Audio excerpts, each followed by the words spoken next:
우리 오늘 함께 나눌 말씀은 창세기 22장 1절부터 18절까지의 말씀입니다. 하나님의 인정이라는 제목으로 오늘 말씀을 함께 나눠보려고 합니다. 오늘 본문은 우리가 한 번쯤은 들어봤고 또 잘 알고 있는 아브라함과 이삭에 관한 이야기입니다. 근데 우리가 이 이야기를 살펴보기 전에 먼저 이 아브라함과 이삭의 내용 앞에 나오는 성경의 배경에 대해서 우리가 먼저 살펴볼 필요가 있습니다. 아브라함과 이삭 이야기가 담긴 창세기의 배경을 살펴보면은 다음과 같습니다. 창세기는 1장부터 50장까지 기록된 내용인데 그 창세기를 두 부분으로 구분을 하면은 1장부터 11장까지의 창조시대와 12장부터 50장까지의 족장시대로 구분이 됩니다. 1장부터 11장까지 기록되어 있는 이 창조시대의 내용을 살펴보면은 먼저 하나님께서 세상을 창조하십니다. 이 하나님의 창조된 세상은 결국은 하나님께서 통치하시고 다스리시는 하나님의 나라의 창조입니다. 그런데 문제가 생깁니다. 그 하나님의 창조물 가운데 아담과 하와가 모든 인류의 조상이 되었는데 그 아담과 하와가 하나님 앞에 죄를 범합니다. 그래서 그 죄는 아담과 하와 이후로 이어지는 모든 인류 가운데 그 죄의 속성이 이어졌고 하나님께서 만드신 세상 가운데 죄가 가득해지기 시작하고 또 많아지기 시작한 이후에 하나님께서 이 세상을 물로써 홍수 심판을 하시게 됩니다. 근데 그 가운데에 하나님은 한 사람에 대한 계획을 가지시죠. 그게 바로 우리가 잘 아는 노아입니다. 하나님께서 노아에게 방주를 만들게 하시고 그 방주를 통하여서 노아의 가족은 하나님 앞에 구원을 받습니다. 그리고 그 노아의 계보로 이어지면서 노아의 세 아들들 셈과 함과 야벳을 통해 하나님 셈의 족보가 이어지고 그리고 그 족보 가운데 아브라함이 등장하게 됩니다. 그리고 그 이후에 12장부터 50장까지의 내용을 살펴보면 바로 이 족장 시대가 이어지는데 거기서 대표적으로 나오는 인물들이 아브라함과 이삭 또 야곱과 요셉의 이야기로 창세기의 내용이 이어집니다.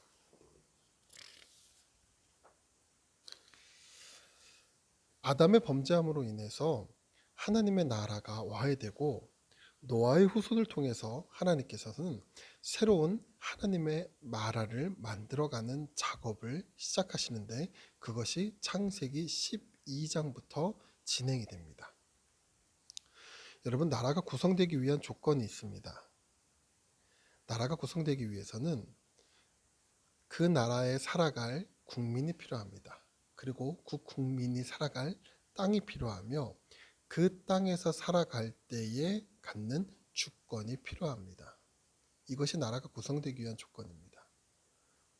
그중 첫 번째로 하나님께서는 다시 한번 하나님의 나라를 만들어 가실 때 그 하나님의 나라의 백성을 먼저 만들어 가기 시작하시는데 그 작업이 바로 오늘 본문에 아브라함을 통하여 하나님 나라의 백성을 만들어가는 그 작업을 시작하시게 됩니다. 창세기 12장 이후로 보면은 하나님께서 아브라함에게 많은 약속을 하십니다. 12장 1절과 12장 7절을 보면은 하나님께서는 아브라함에게 먼저 그가 살아갈 땅을 약속하십니다. 살펴보면 여호와께서 아브라함에게 이르시되 넌 너희 고향 친척과 아비의 집을 떠나 내가 내게 보여줄 땅으로 가라. 7절에 보면 여호와께서 아브라함에게 나타나 이르시되 내가 이 땅을 내 자손에게 주리라 하신지라. 자기에게 나타나신 여호와께 그가 그 곳에서 제단을 쌓고, 또 다른 약속으로는요, 아브라함을 열국의 아비가 되게 합니다. 17장 4절에 보면 이렇게 표현합니다. 내가 너와 내 언약을 세우니 너는 열국의 아비가 될지라. 뿐만 아니라 17장 19절에 보면은 아브라함에게 자녀를 얻게 한다는 약속도 하십니다. 하나님이 이르시되 아니라 내 아내 사라가 내게 아들을 낳으리니 너는 그 이름을 이삭이라 하라. 내가 그와 언약을 세우리니 그의 후손에게 영원한 언약이 되리라. 하나님께서 아브라함을 만나시면서 계속해서 약속하시는 장면이 창세기 12장부터 17장까지 계속 이어집니다. 근데 중요한 건 무엇이냐면은 하나님은 아브라함을 향해 많은 약속을 하였지만 그것들이 당장 실행되고 있지는 않았다는 점입니다. 그리고 그 이후 나오는 내용이 바로 오늘 본문의 내용입니다.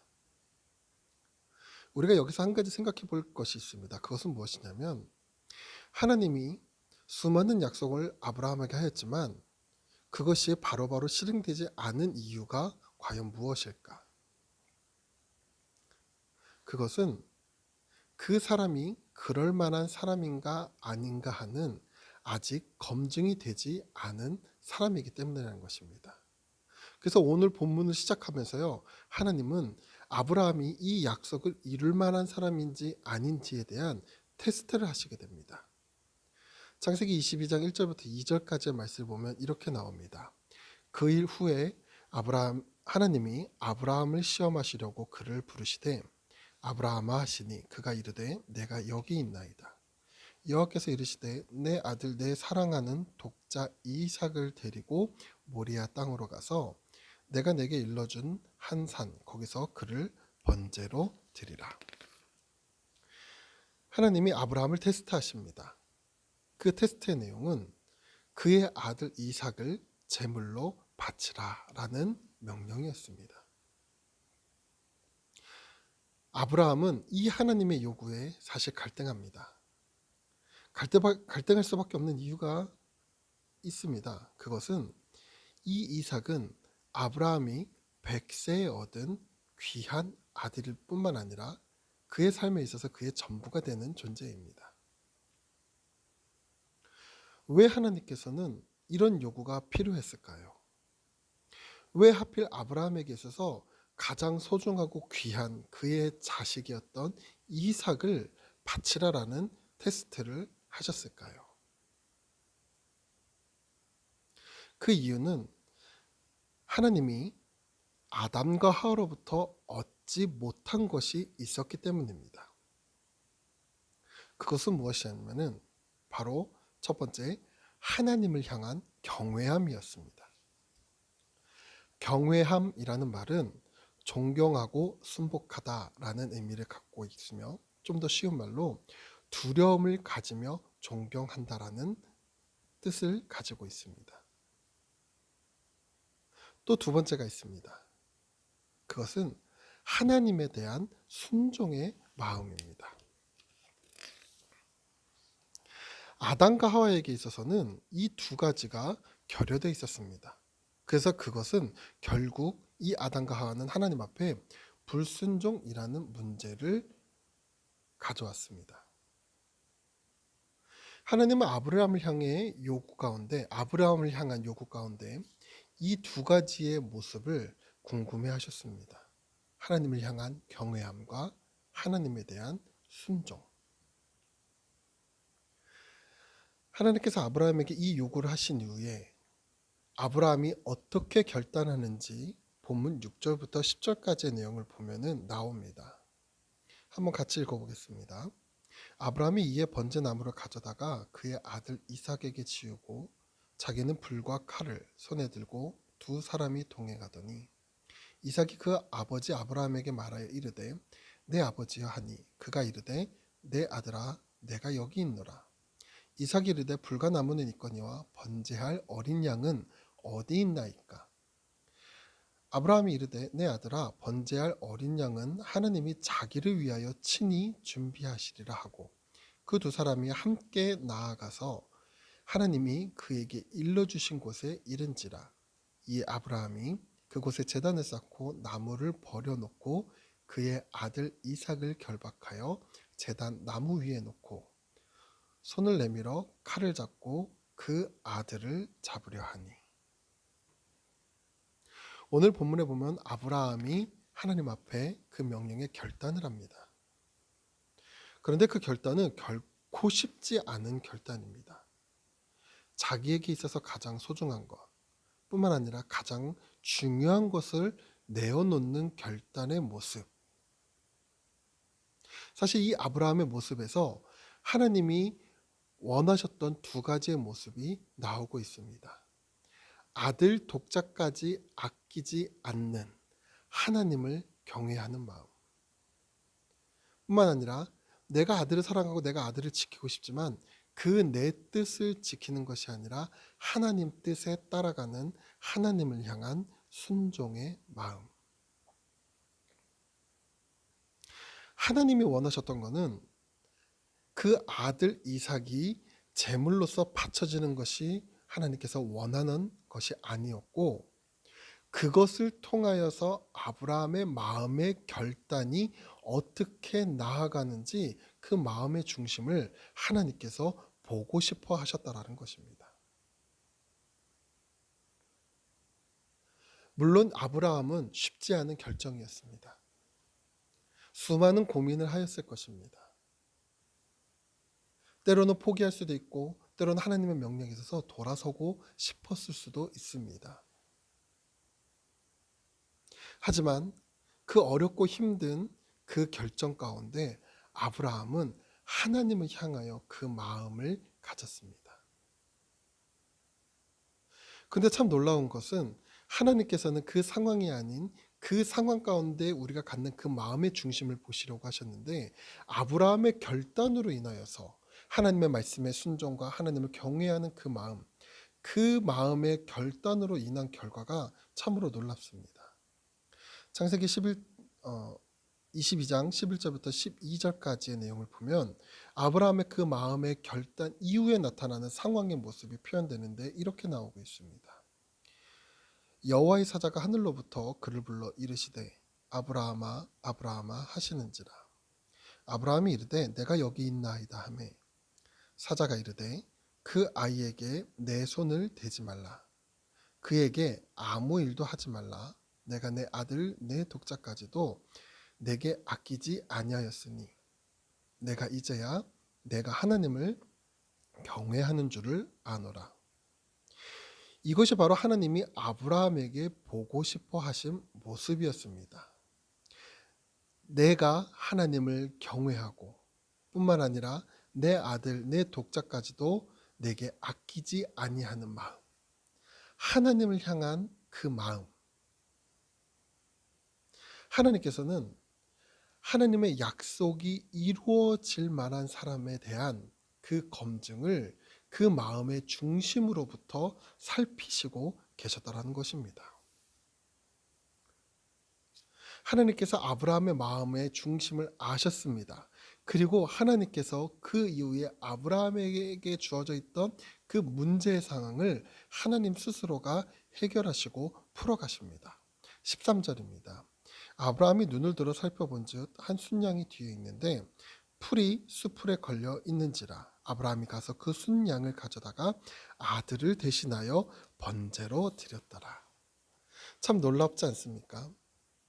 아브라함은 하나님을 향하여 그 마음의 중심을 가졌을 뿐임에도 불구하고 하나님께서는 그 마음의 중심을 보시는 순간에 그에게 주어져 있던 여러 문제의 상황을 하나님께서 풀어가신다는 것입니다. 뿐만 아니라 이제는 그것을 통하여서 하나님으로부터 인정받은 사람이라 하나님으로부터 이제는 그 사람을 사용하시겠다. 그 인정을 받은 사람은 하나님께서 그를 통하여 하시려는 계획과 일들을 이뤄가십니다. 22장 16절부터 18절까지 보면 하나님의 일하심이 나오십니다. 같이 보겠습니다. 이르시되 여호와께서 이르시기를 내가 나를 가리켜 맹세하노니 내가 이같이 행하여 내 아들 내 독자까지도 아끼지 아니하였은즉 내가 내게 큰 복을 주고 내 씨가 크게 번성하여 하늘의 별과 같고 바닷가의 모래와 같게 하리니 내 씨가 그 대문의 성문을 차지하리라. 또 내 씨로 말미암아 천하 만민이 복을 받으리니 이는 내가 나의 말을 준행하였음이니라 하셨다 하니라. 오늘 22장 16절부터 18절까지의 하나님이 아브라함을 향한 말씀을 여러분들 주목하시기 바랍니다.